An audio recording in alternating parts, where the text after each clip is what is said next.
Hey, Jake. Hey, you can kick that AI assistant out. I don't know what's going on. Okay. Microphone, speaker. 1 second. Don't report. Okay. Oh, my speaker's muted. There we go. Um, is Katie coming on a different camera? No, she is going to be right here in just a second. We just got home and she's trying to detach from the baby because he's having a moment. So she'll be right down. Right now, I'm gonna give you guys some of the questions I'll be asking ahead of time. Some of it's gonna be sort of a natural conversation, so but these are gonna be the main guides of it. Awesome. So it'll be a mixture of sort of a testimonial. We'll probably talk a little bit about Fair Play 101. I'm gonna ask you about kind of what your experience has been being like a, a self-made community leader. I didn't appoint that to you. You just kind of became one. And definitely like what both of you got out of doing the challenge last month and or this month. Um, yeah. Hey. Hey, Katie. Hey. And Jake, I will be putting you on the spot around the lack of execution and timely plan Perfect. of your Should prize from last trading month. seats.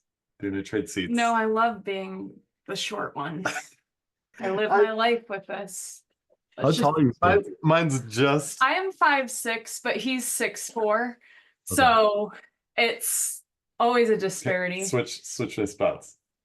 No, I mean this is me, so let me be genuine. I didn't notice they were that different when I set them up. We're good. You guys are super similar to us. I think Alyssa's 5'7", I'm 6'5". So I think same disparity by 1 inch.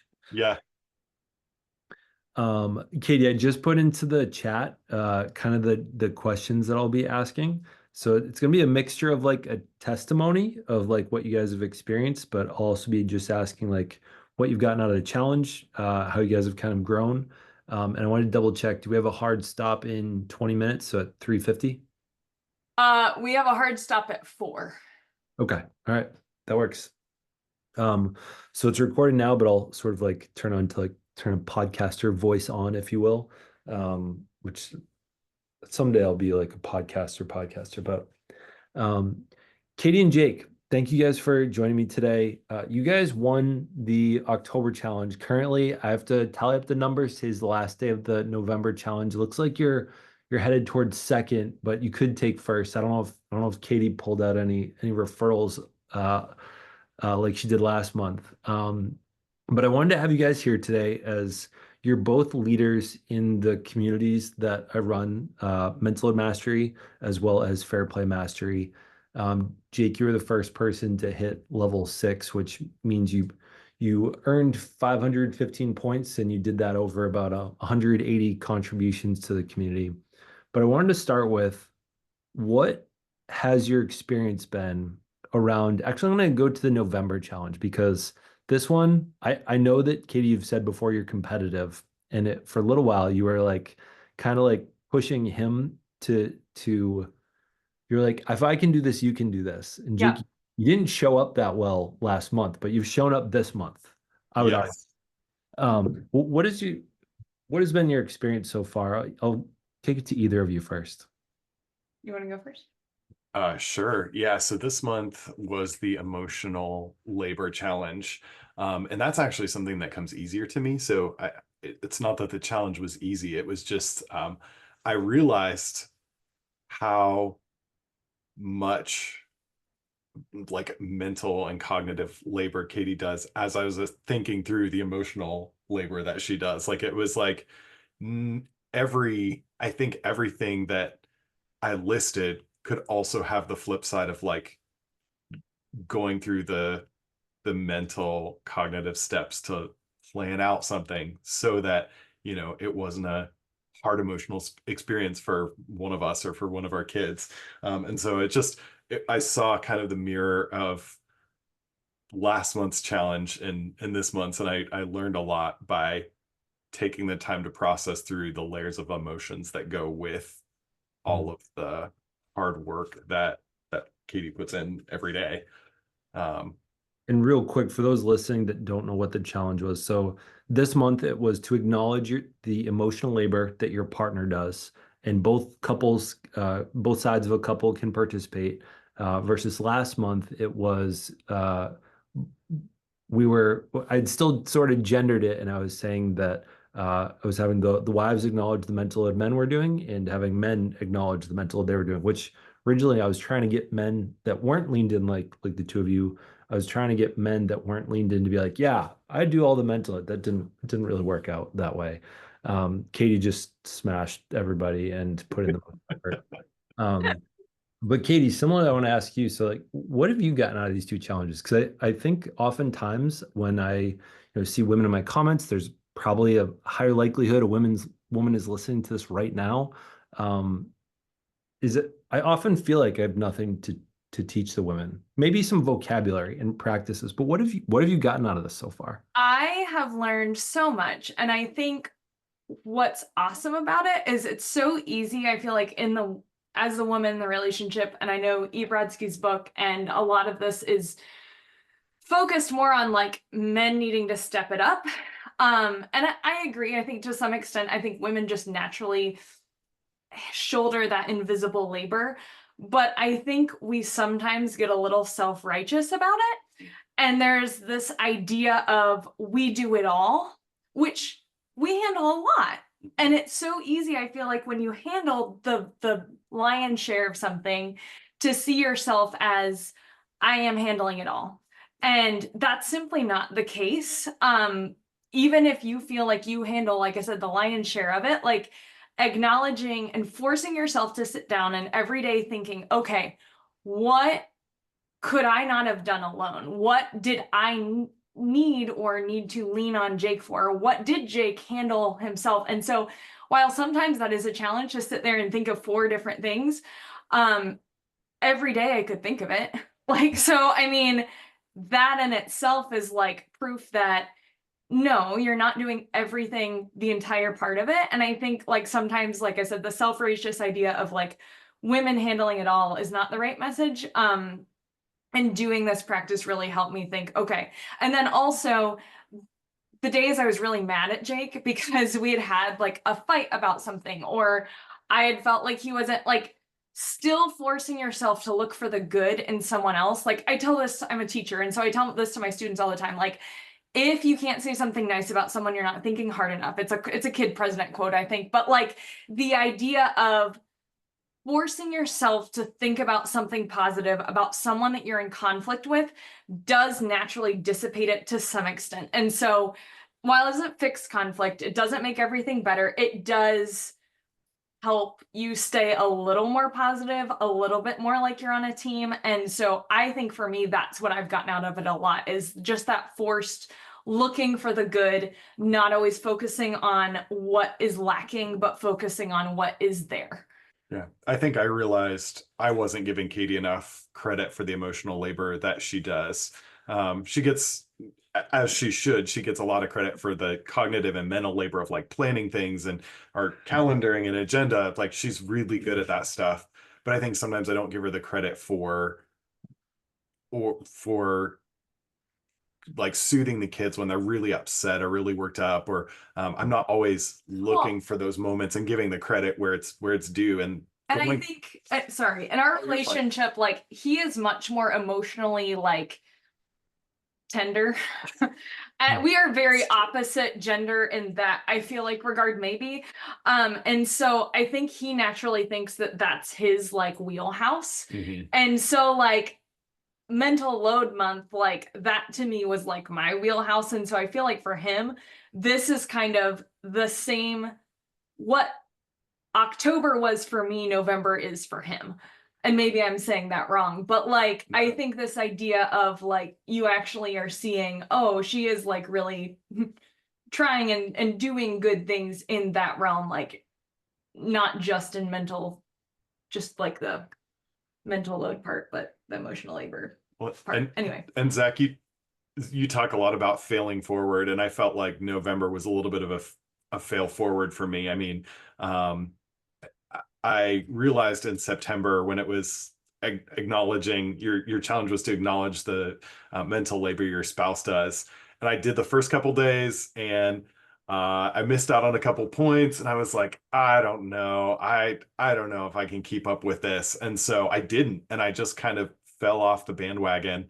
And I realized during this month, as we were acknowledging emotional labor, oh my goodness, that was guilt. Like I felt a lot of guilt that I didn't do the emotional labor for even realizing, hey, I felt guilty. That's why I didn't keep up with that challenge. That's why I didn't acknowledge all of the work she does and take on that challenge. And so this has been kind of a fail forward experience for me to realize, oh, there was some work I wasn't doing in order to do something that really would have meant a lot to acknowledge, back in September, what she does every day. And when I brought up that it was hurtful that you didn't finish September, that you gave up after 3 days ish, and I said how hurtful that was, you got mad at me. I did, yeah. Like it was defensive. it was really a really upsetting conversation. And he was still mad for like days after that. Just that idea of me saying like, hey, that's really hurtful. Like you couldn't even do that for me. And so I was like, I'm gonna do October and I'm gonna win it. And I did. But like that, I mean, it was really truly that concept behind it. And so anyway, I think it's been nice to have him work through that. It's a little slower of a work through than I'd like, but still it's been good to think through it. So that was really long-winded response. Yeah, Sorry. no, that was great. I mean, that's why we have the long form content here. A question for you, I think this one's going to go to Katie, is when you guys, so I met you guys first in July, and it came to a consult call, wanted to check out what my programming was. You guys jumped into Fair Play 101. Katie, when you guys were at that point, and you guys weren't in the greatest place, what was your experience like then, and where is it now? Now I know you guys aren't out of the woods, because even Jake, I'm gonna talk smack here, is like, I know that you've been dragging your feet a little bit. After winning the October challenge, I had said to Katie, you guys won your $200 date night. Do you want me to just send the money to Jake and let him organize it? And you're like, yeah, he's taking full mental load on this one. And Jake, it's taking you some time. I even checked in with you earlier today to make sure you bought the tickets. I forget what the event was, but taking some time to do that out. So just to illustrate, like, I know that you guys are still working and growing, and like it's still work in progress. Katie, where do you feel like you guys have come since I started working with you guys in July? I feel like we've gotten to the point where we can have conversations that like result in something productive. We're still getting frustrated. I'm still getting frustrated about things like balls being dropped, things not being thought of, like that kind of stuff. And he's still getting defensive about that when I bring stuff up, because I should be bringing it up in a more positive tone, happy way, etc. But I think we're getting to the point where we are moving over bumps. Hold on. I wanted to ask real quick. You said I should be asking it in a nicer tone. Should you be? I highly recommend people don't should on themselves. And so like I don't think I should have to. He thinks I should. So I said that not because I'm shitting on myself, but because I think there's a layer. Shitting on you. He's shitting on me. So I think there's like, it's not me shitting on because I agree. I don't think you should shit on yourself. But I think just this idea of like, I think sometimes frustration is valid, because especially if it's something you've brought up multiple times and you've gone over it multiple times, like I should have the feeling and the emotion of like, I can be frustrated here because I earned it, kind of. But I think we're still working through that concept. But yeah, so that's explaining that. Now, Jake, I know one of the things that you consistently do in the community, and what I encourage a lot of the guys to do, is doing the core emotion wheel. Now, for me, since I started doing it back in December, I've seen that my ability to have like the emotional literacy of like hearing in my own head, like, oh shoot, I'm feeling shameful right now. I'm feeling guilt. I'm having a lot more of those moments where I'm self-realizing it before I'm getting defensive, or like pretty quickly, to the point where I can name it out loud and the defensiveness kind of dissolves. Are you having a similar experience with that, or is that like, I know I still have plenty of Yeah. moments where I'm getting defensive, but does it feel like that's been an improvement? Yeah, I don't I feel like in the area of defensiveness, that's one of the biggest areas I need to grow in. But I do feel like how the core emotion wheel helps is that when you kind of force yourself into filtering what you're feeling through those core emotions, it really makes you, for me, I realized that things that I was calling upset, I was upset about this, or frustration, it kind of forces me to really more deeply think about what I'm feeling and process that through some really helpful terms, like the core emotions are. I think it helps me process through anger a little bit more quickly, especially secondary anger. Maybe that is like a byproduct of some guilt or shame or loneliness. And it helps me kind of get to the heart of what I'm feeling faster so I can ideally get to a resolution a little bit faster. I think doing those as a habit and a practice have definitely helped with some emotional health and processing things in a little bit healthier way. Not so much in the moment, Yeah, but I think in the moment it's still a process, but what I've noticed is like, well, not, I don't want to say blow up because that's like kind of extreme sounding, but like we'll get in a disagreement and it will get defensive, not in a healthy spot. Um, I'll just walk away because I just don't want to deal with it. And I feel like we gotten to the point where we can reconvene in a little bit and he's able more so to like name where he's at, I can name where I'm at. And so I feel like we're not to the point where in the moment we're able to like process, but we're getting to that point because we're able to kind of fizzle a disagreement faster and then revisit it in a more positive way. yeah. Is that accurate? Well, and I wasn't naming loneliness and shame and guilt very often. I've obviously felt all of those things, but I wasn't labeling them in a way that was helpful. And so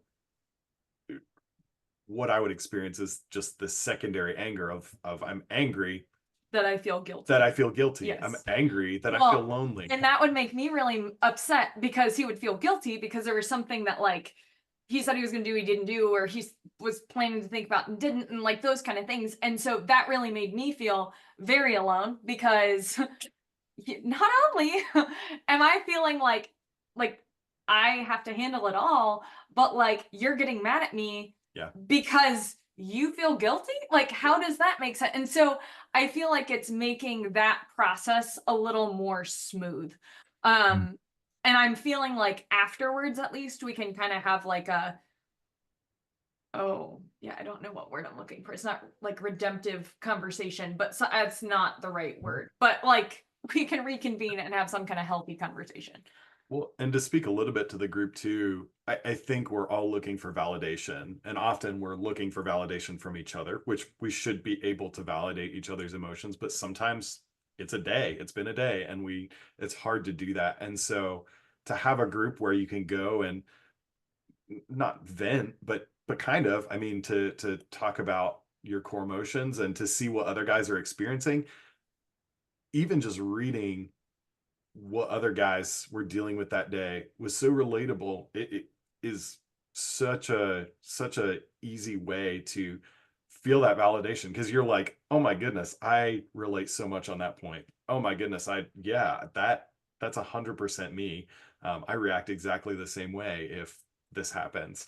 And so that kind of external source of validation, not just like patting each other's backs and saying, it's all right, man, you did the best you could, but like just that seeing somebody else's raw emotion is almost like a mirror. I described it like a mirror one time. You're like, oh, okay, I'm not the only one. That by itself is validating and super an amazing byproduct of being in the group. Yeah, and I feel like there's a lot of moments where like I'll have like waterfalling emotions where it'll start with maybe loneliness and it'll turn into shame, and then I'll feel guilty that I'm even feeling shame about it, and then I'll feel lonely that I think I'm the only one feeling guilt about that thing.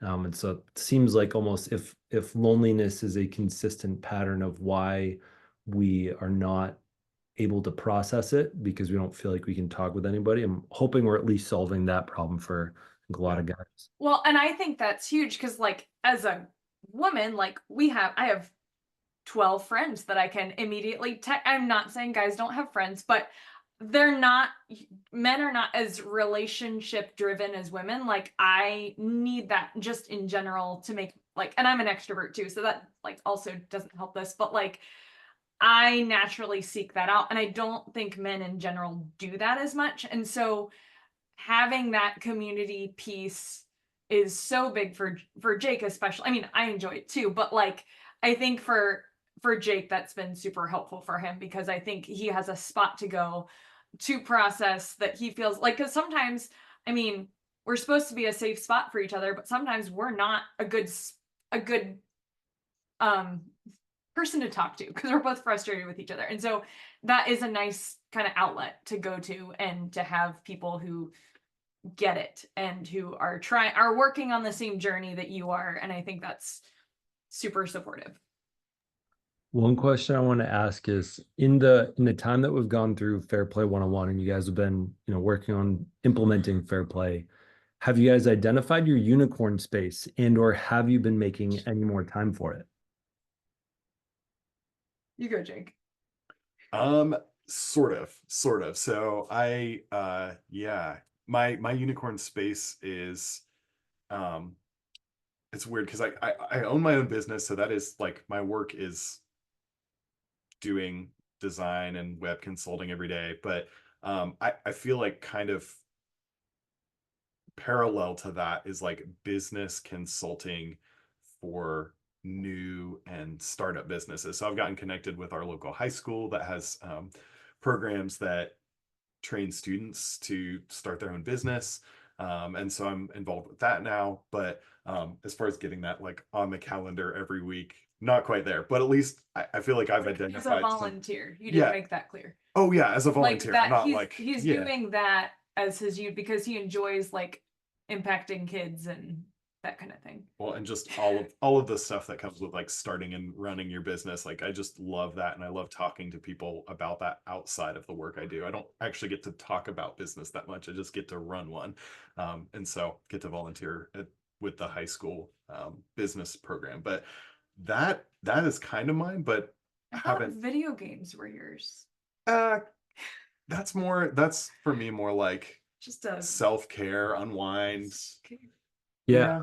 I would call for a lot of people. I think video games are much more of a hobby. They're entertainment, but they're not necessarily something that we feel passionate. I would say a decent benchmark of kind of created to identify that with people is if you are at a dinner party, can't talk about kids, can't talk about work, could you get lost for an hour or two in a conversation talking about the thing? And I think if you could, I would argue it's unicorn space. If it's like if you get bored after 10, 15 minutes that of like I know for the Patriots, like I'm a Patriots fan in New England. I could probably talk about it for 15 minutes, but at some point the nostalgia would wear off and be like, okay, can we talk about something else? Like Tom Brady was dope. Okay, now what? Katie, same question to you. Um, I think I've identified it, but right, I love to travel, but it's kind of tricky with young kids. I have 3 kids, 5 and under, so, and I'm a full-time teacher, and so working on planning that out. I think for now, it's getting like day trips on the cat. Like I've been looking over winter break. Like we have 2.5 weeks off, so I'm like thinking maybe we go down to Hocking Hills and rent a cabin and like do like something like that to um kind of feed into that. But like I said, it's tricky with like, do we take the kids? Is it really unicorn space traveling if I have my kid? Like just thinking through all those pieces and parts, I'm like looking and talking to some of my friends, like, hey, would you go to Iceland like with me just randomly? That way Jake could have the kids and we could do that. So I think I'm working on what that looks like. It's just a little complex to figure that out, but I do even enjoy taking time to like think about travel and plan the travel and like those ideas behind it, like having time to do that is nice as well. um I'm still thinking hip hop step aerobics is my secondary, although that does seem like more self-care or something, but I thoroughly enjoy the community of hip hop step aerobics. We have a really good like group and community here locally, and so that is maybe my, I don't know, in the meantime one Back for now. fallback. I don't know. So those are my two things that I'm, because I could genuinely talk about travel for hours and hours. I could honestly talk about anything for an hour.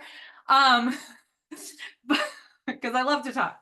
Obviously, but I could probably talk about step as well. Because I would just make everyone do it. And we could just do it for an hour. So Yeah, she's I don't know. brought like 4 friends and they've all said it's too hard. I'm not going back. It's intense. I made it through what, 2 of them, 3? No. We, No. we got about 3 minutes left. I wanted to ask, so given that you guys have been on the leaderboard, the one and two the past 2 months, what do you think you would like to see for the December challenge? I have a couple different ideas. I'm wondering, Jake, do you want redemption at your September? And/or are there other things that in this, part of the year that it would be really great? We could repeat November. I'd probably not repeat November, but you could go domestic labor. I've been thinking about kin keeping because there's a lot of family stuff. Yes. Go straight back to mental load, or we could even do domestic physical labor. Kin keeping would be a real challenge. For the holiday. Yeah, because I think it's I would have a really hard time figuring out what to say for Jake for that. I mean, yeah, that would be really hard.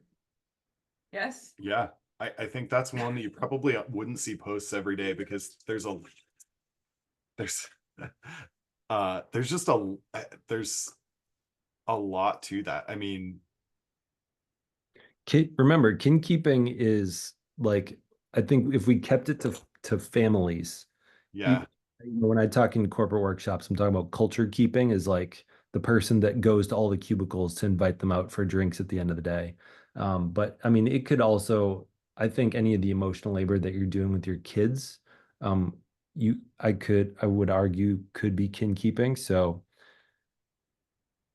if it's taken too minute of like what preparations are being done for the holidays to keep the family together, I could see where that might be a little too small. But I think As long as it's a little more broad and that's defined, I think that would be a really good one, because I think there's so much in December to like handle with that. So mhm. I think that would be great. Domestic labor, I think also would be great, because I think that would give shout out to the men a little bit more, because I think that's more in a guy's wheelhouse, is the like doing of the things. Execution, but not No. conception and planning. Yeah. Sometimes. Yeah. Yeah. I think both of those would be great. All right. Well, I'll keep brainstorming. I have to take a poll in the community, but thank you too for coming on here, sharing with us. I'm delighted that you guys have been getting so much out of the community. And Katie, you're going to be my first, leader in the Fair Play Master Group, and I'll continue coming to you saying like, what's missing from this group? Like, what are you getting out of it? What would you like to see in here? And the part of the reason I asked about Unicorn Space, I was thinking we could do a book club about Unicorn Space. Yes.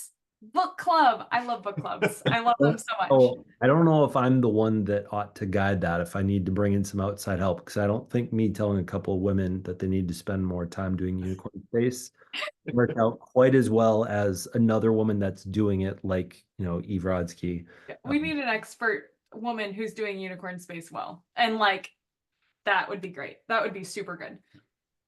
Well, thank you for all the work that you do, because we have grown so much, and you're not a counselor, but I will say this is like the most practical relationship coaching.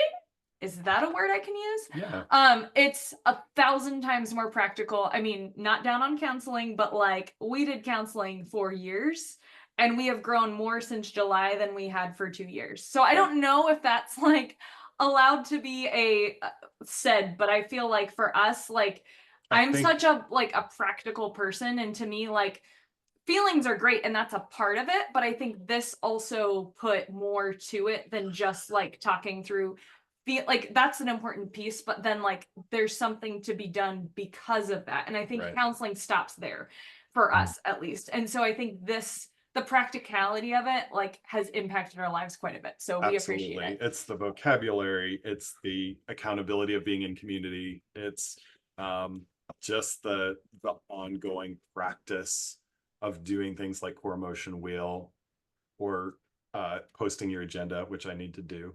But it's the practice and the practicality of it that makes such a difference. So yeah, thank you for the work that you do. It's a lot of cognitive labor to continue to put content out there, but it makes it a huge difference, and it definitely has made a difference for us already. I appreciate that. Well, thank you too. I appreciate you coming today and sharing with us. Thank Yeah, you. thank you, Zach.